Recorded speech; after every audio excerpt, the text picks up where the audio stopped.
Total മുകളിലോട്ട് കൊണ്ടുപോകാം. Total equal to 10 × 100 അതുപോലെ ഇവിടെ ഉണ്ട്,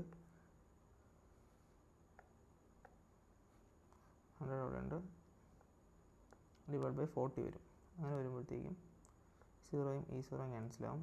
100ഉം 4 വെച്ച് ഡിവൈഡ് ചെയ്യുമ്പോൾ 25 കിട്ടും.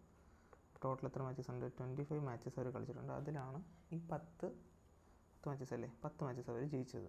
ഓക്കെ, അപ്പോൾ 4th ക്വസ്റ്റ്യൻ ആൻസർ ആയല്ലോ. അടുത്ത ക്വസ്റ്റ്യൻ 5ാമത്തെ ക്വസ്റ്റ്യനാണ് ഈ exercise last question. If Chameli had 600 left after spending 75% of their money, how much did she have in the beginning? Chameli പുറത്തൊരു ഷോപ്പിംഗ് എന്തോ പോവുക. അപ്പോൾ ടോട്ടൽ എത്രയോ പൈസ ഉണ്ടായിരുന്നു. അവളുടെ കയ്യിലുണ്ടായിരുന്ന 75% പൈസ സ്പെൻഡ് ചെയ്തതിന് ശേഷം ബാക്കി എത്ര രൂപ ചമേലിയുടെ കയ്യിലുണ്ട്? 600 രൂപ, 600 റുപ്പീസ്